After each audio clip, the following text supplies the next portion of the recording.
The advertisement had been almost too good to be true. A detached cottage, 2 bedrooms, a small garden, all within a reasonable commute to my new job.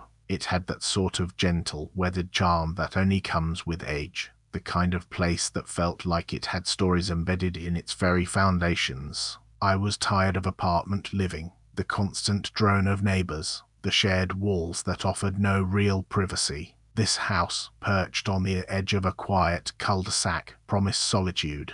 The air even smelled cleaner here, a mix of damp earth and distant wood smoke. I unpacked slowly, savoring the silence, the way my footsteps echoed just a little in the empty rooms. The first night, I slept soundly, lulled by the unfamiliar quiet, a deep, dreamless sleep that city life had long denied me. I woke feeling refreshed, a rare luxury. It was going to be perfect, I thought, taking a deep breath of the cool morning air. I had finally found my haven. The first subtle hint came on the 3rd night. A faint scratching from somewhere behind the bedroom wall, delicate and rhythmic, like a tiny creature trying to dig its way through plaster. I froze, my hand mid-reach for my water glass. It stopped as soon as I focused on it. Probably mice, I reasoned, a common problem in older homes. I made a mental note to call an exterminator. A few days later, it was a soft thud from the ceiling, directly above the kitchen. I looked up, but saw nothing amiss. Then, a peculiar, high-pitched hum that seemed to emanate from the walls themselves, a sound so subtle I questioned if I was imagining it, a phantom vibration in the stillness of the house. It wasn't loud enough to be annoying, just present.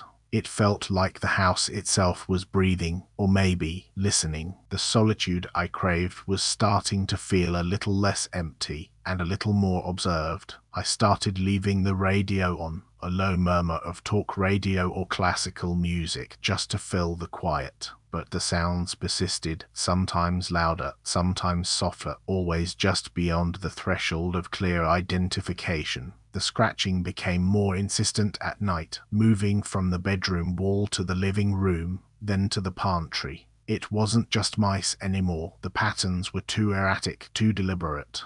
And the hum, it seemed to follow me. I'd walk into the bathroom, and the hum would be there, a faint thrum in the tiling. Move to the hallway, and it would shift, a ghostly echo in the air. I searched for the source, unplugging every appliance, turning off the breaker box, but the hum remained. It wasn't electrical, it was organic. I tried to convince myself it was just the house settling, old pipes, faulty wiring, anything but what my gut was starting to whisper. I wasn't alone here. One evening, I heard a distinct whisper from the crawl space vent in the living room. It was too soft to make out words, but the cadence was unmistakably human. My heart hammered against my ribs. I scrambled for a flashlight, my hands trembling. I aimed the beam into the dusty vent, seeing only darkness and cobwebs. Nothing moved, nothing stirred, but the whisper had been there, a fleeting suggestion of a voice, a breath against my ear.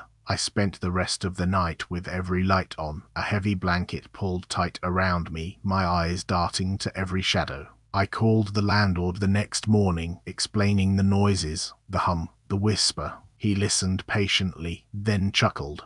"Old houses make noises, dear. Nothing to worry about. Probably just mice." He promised to send someone, but his dismissive tone only amplified my unease. Days bled into weeks, and the someone never materialized. The sounds intensified, not just scratching and humming, but a new, dreadful addition, a faint, almost imperceptible sigh that would emanate from the attic access panel in the ceiling, usually late at night. Sometimes, I'd swear I heard the soft click of a latch or the rustle of fabric from the unused chimney flue. Sleep became a luxury. Every creak of the house, every gust of wind against the windows, became a source of terror. I started barricading my bedroom door at night with a chair, a futile gesture against an unseen presence. My appetite waned, my nerves frayed. I was constantly on edge, listening, waiting. I'd walk past a wall and swear I felt a subtle vibration against my palm, as if something was moving just on the other side. This wasn't an old house settling, this was a house that was inhabited. Desperate, I began to investigate the walls myself. I tapped on them, listening for changes in resonance. Some sections sounded strangely hollow, particularly near the pantry and a back closet. I tried to pull off a loose piece of baseboard in the pantry.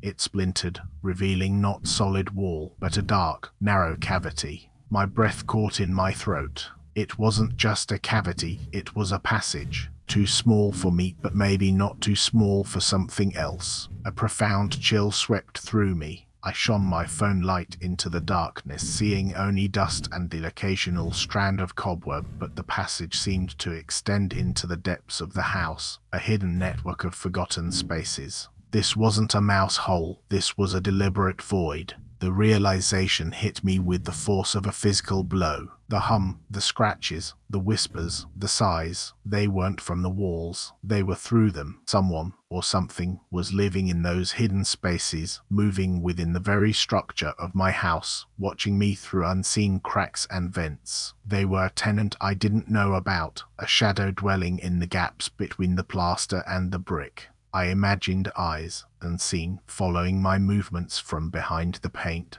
breathing the same air, existing in a silent, parallel world just inches from my own. I wasn't just sharing a house, I was being observed, consumed, my every private moment laid bare to a hidden watcher.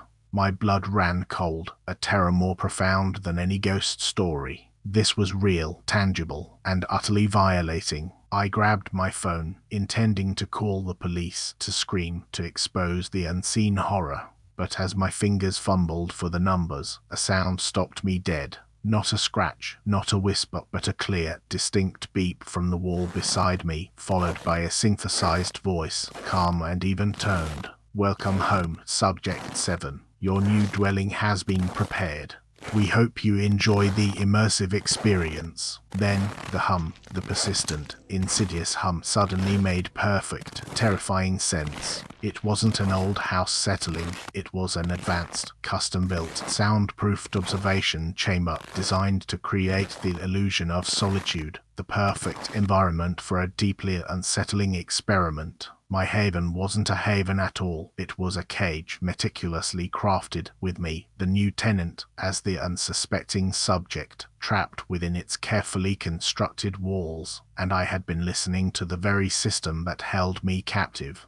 My world imploded. I dropped the phone, and the synthesized voice continued, a chilling, indifferent drone describing the optimal environmental conditions of my new permanent home. Thank you for listening. If this story found you in the dark, subscribe and turn on notifications. A new tale waits every night.